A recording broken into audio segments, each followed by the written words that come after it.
my name is Katie from Wild Oak Workshops.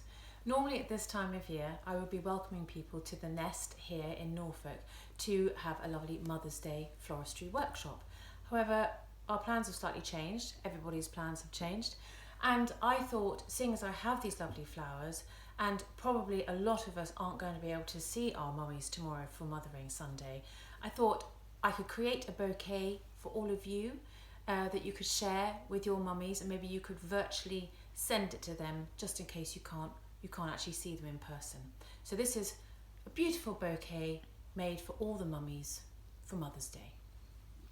So what I like to do, I would suggest, if you wanted to actually reenact this at home, is to start with a jug. It means that you can put everything in it at the same time, and then you can gather it together, maybe wrap it with some brown paper and a ribbon, and you don't have to keep on holding onto it. So I walk my doggies in the local woods, and not only is it Mother's Day tomorrow, it is the spring equinox today, and that means equal day and night light. So it also triggers springtime. It is the first day of spring today. And as you can see, these are beautiful wild little sprigs which I've seen in my woodlands. These are actually wild red currants and the most gorgeous little leaves, and we're going to put those in there to make it a little bit more natural, bit wilder. So what we tend to do is we make it all sticking out at right angles, evenly like that. And then these are from my garden, contorted willow or twisted willow.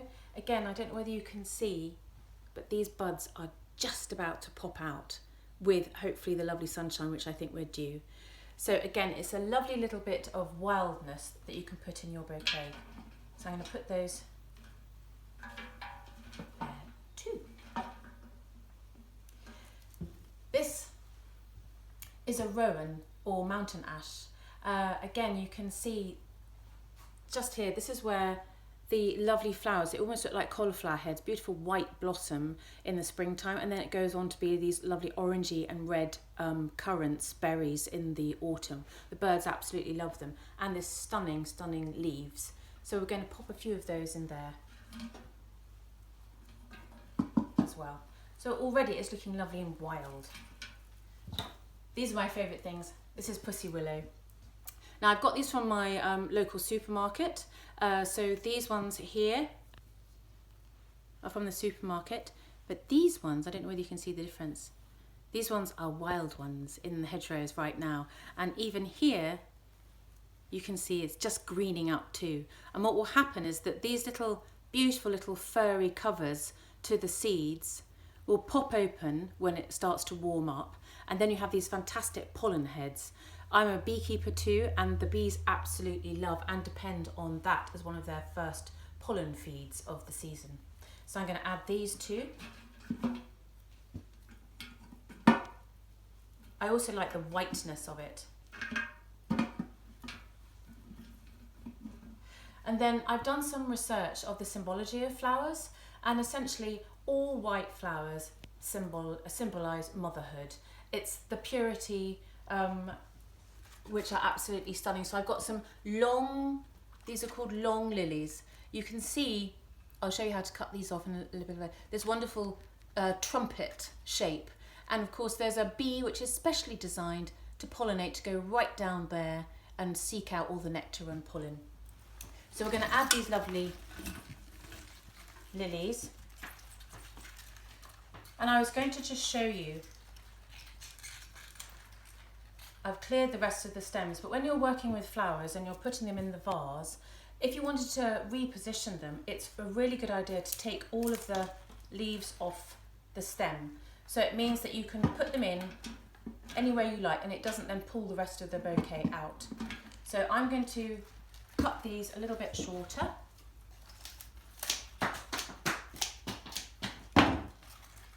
And what I've done is basically created a little structure to be able to support these beautiful delicate flowers. And again, I'm going to turn them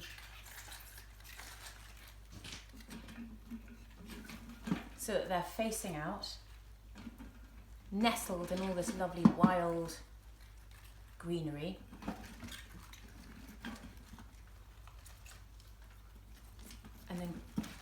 few in the middle. So you can see it really helps the flowers be supported by all this lovely greenery. This one here I was going to show you. Where's my scissors? So always be careful of this pollen. And what I do is I just get a little pot or a little vase underneath and I cut them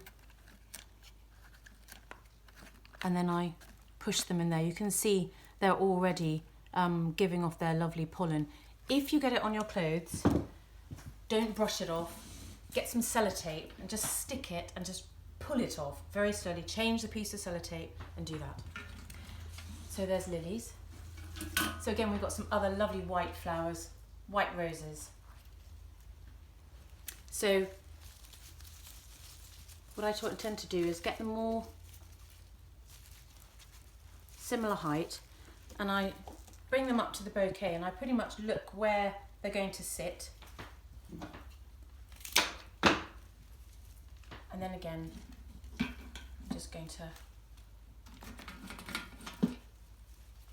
pop them in between all the lovely lilies. The history of Mother's Day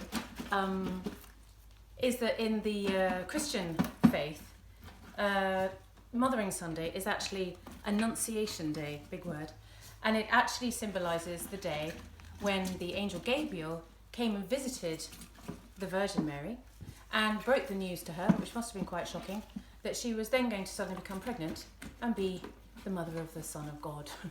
Whether you're a religious person or not, you can see in the calendar that 9 months later, she gives birth to Jesus.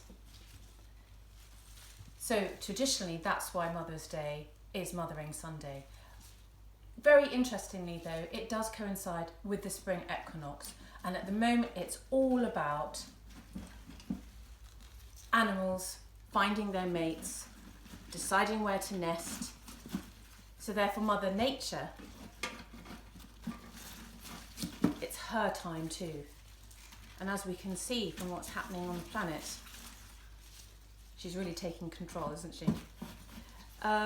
These are absolutely beautiful. Again, I just wanted to show you, just to strip the stem. So you can keep these ones up here, but just take those ones off. It means that I can put it in and out without the whole thing coming out at the same time.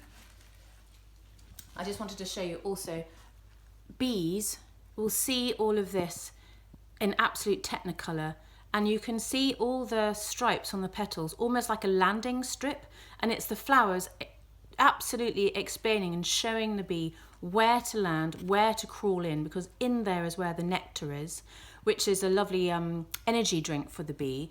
And whilst they're going right down to the base of the flower, they'll then be bashing the pollen onto their bodies, and then they'll fly to the next flower and pollinate that. Beautiful flowers.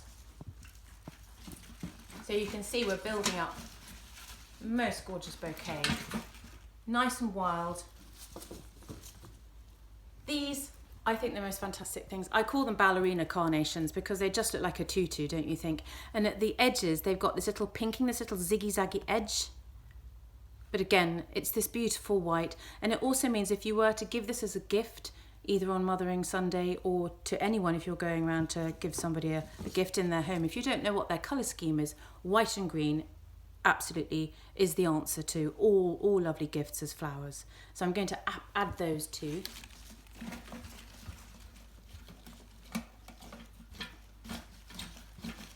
Thank you. How gorgeous.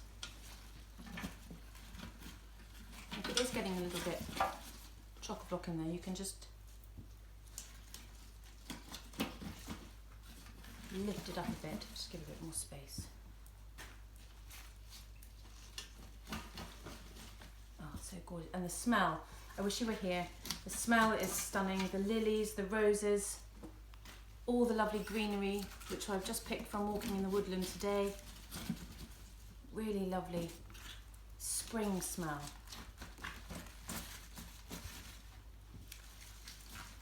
So once you've added, this is 4 bouquets from the supermarket. Once you've added all of your lovely blooms and with your greenery, get a piece of string, and you need to just grab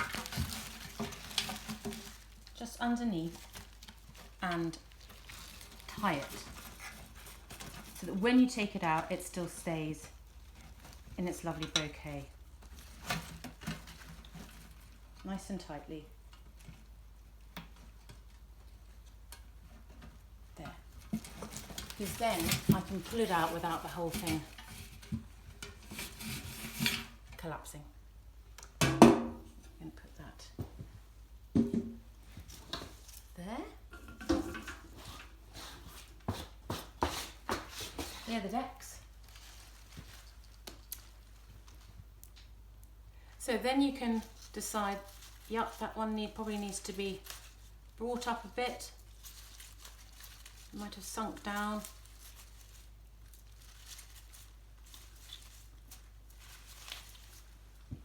And you can rotate it and you can hold on to it, and so the whole thing isn't going to collapse because you've tied it off. And then what I do is I get brown paper, which rectangle, which I've folded, which will basically have these two ears. Make sure you've got your other piece of string ready, and you just lie the top of the bouquet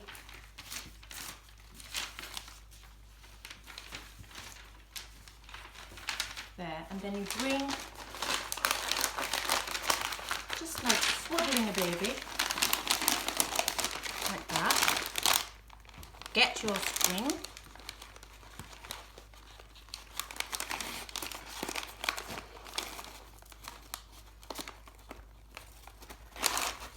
it's just really just to secure it. Get rid of that. This is when you can also tidy up the ends.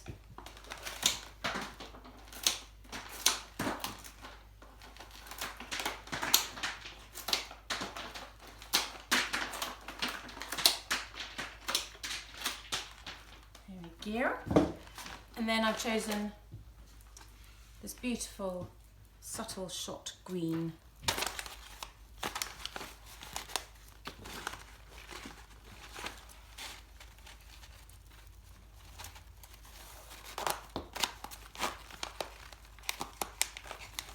Really complements the flowers. It's just nice natural colours. Celebrating all that is happening in nature, and especially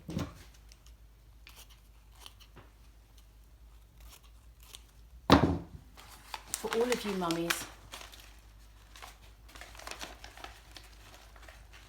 on Mother's Day. Happy Mother's Day.